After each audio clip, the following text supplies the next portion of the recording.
teaching that's been inspiring is of the higher self, you could say. In the Vedic teachings, I think it would be known as Atman, which means the soul, and sometimes it's called higher self. In the Course in Miracles, you might see the term Holy Spirit, which is defined as the memory of God, the memory of wholeness. And that's really what the higher self points to. It's the aspect of yourself that is subtly individualized, but has never forgotten its oneness with God, with Spirit in its undifferentiated sense. So it's the aspect of you that knows itself to be part of the whole. But that still has a subtle differentiation of being your soul, Peter's soul. And of course that part of us is more universal than the body-mind identity, but less universal than just like spirit in its infinite sense, or God, or in the Vedic culture, Brahman.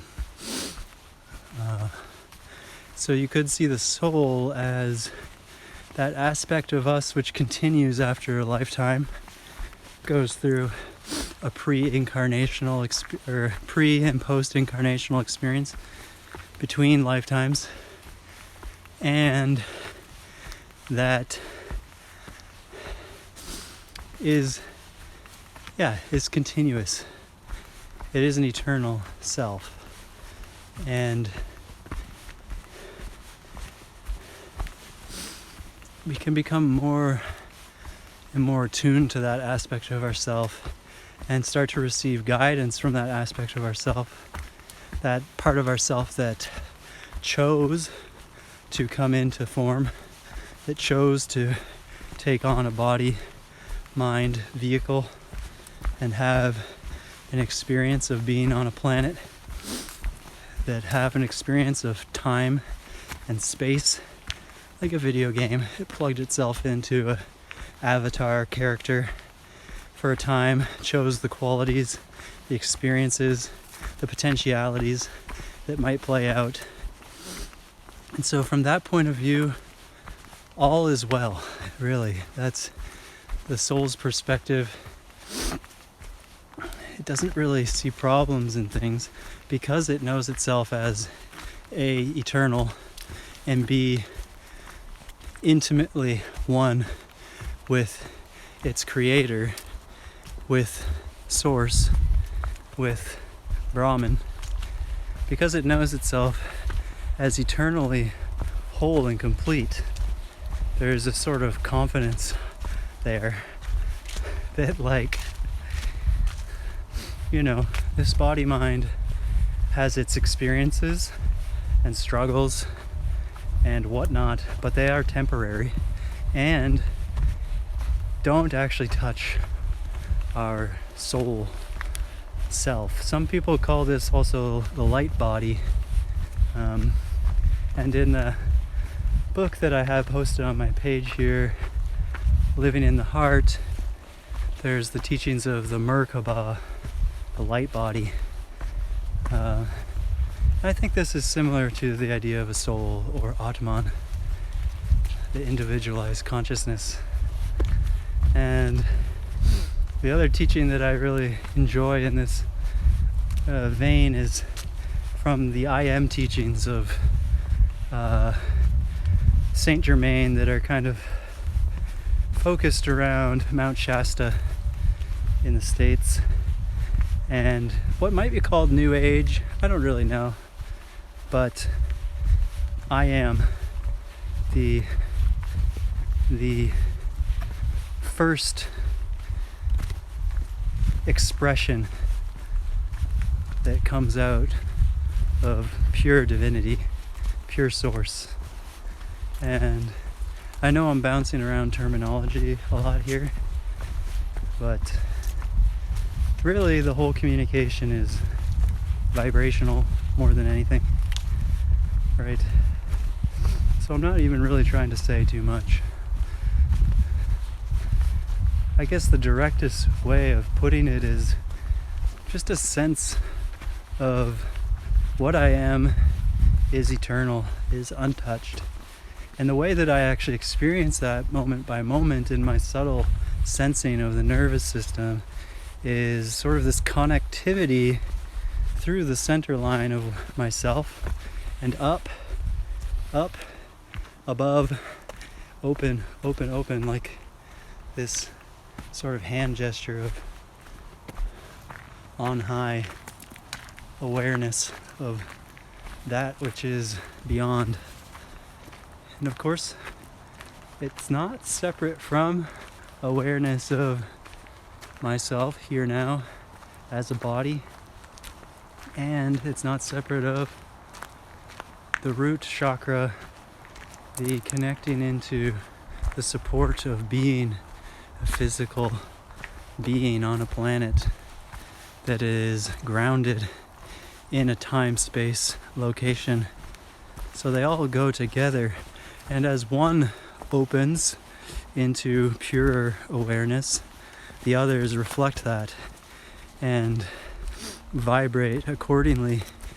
And as that subtle vibration is enlivened, it is how we come to know directly the truth of what we are, beyond any concept, beyond any mental visualization or imagination. Not that there's anything wrong with these visualizations and imaginations can be the bridge that helps us to connect into the subtle geometry of the energy body, the eternal self. But you see, this soul self or energy light body self is eternal, but again is not the ultimate truth of our identity, because it is still subtly differentiated from every other soul. And the truth is eternal, unchanging.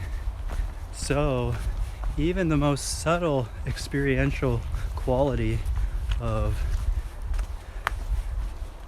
being a soul or being a vehicle of light, a aligned chakra system that is eternal,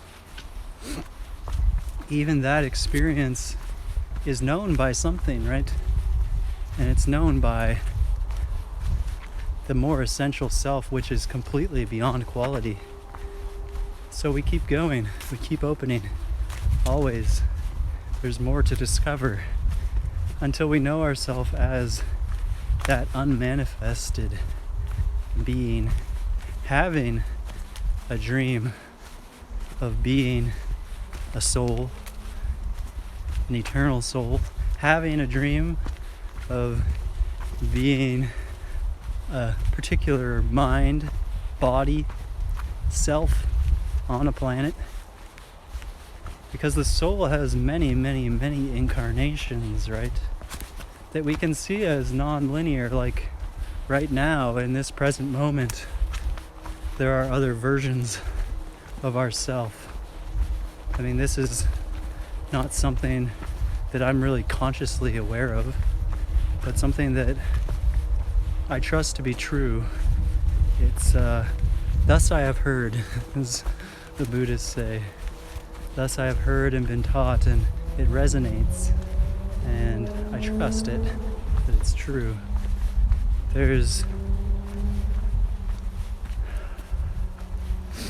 So knowing this eternal self, the Atman, this subtler self,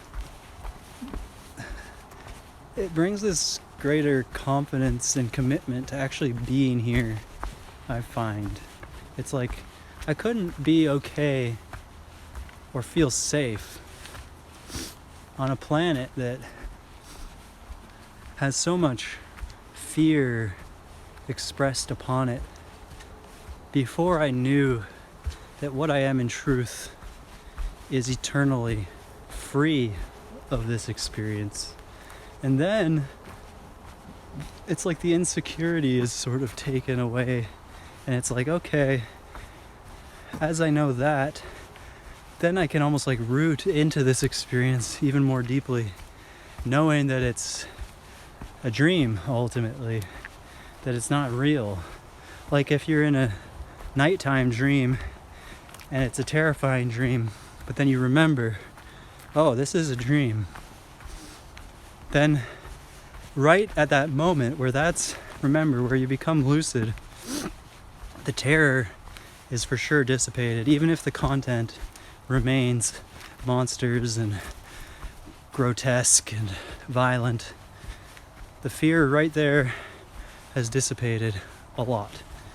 And then also we start to feel safe in that dream, and as we start to feel safe in it because we remember it's a dream, it's a nightmare, well then the dream shifts to meet our shifted state. Now we feel safe, we feel secure. So does the dream remain violent and terrifying?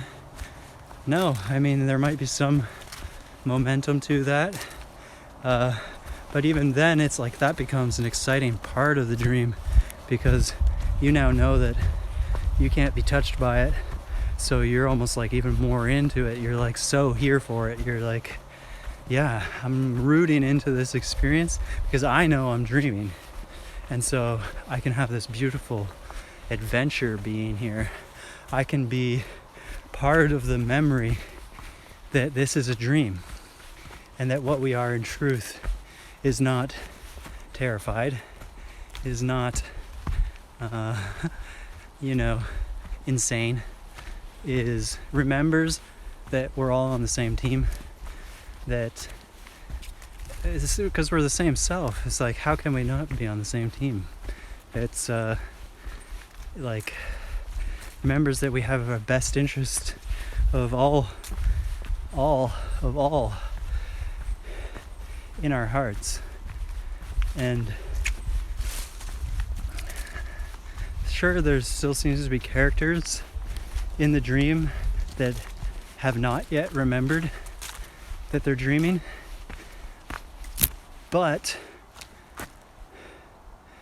if we're in a dream and these characters have not yet remembered that they're dreaming, what do you do? Do you take their position seriously and try to take a counter position against them and defeat them? No, that's making the dream real.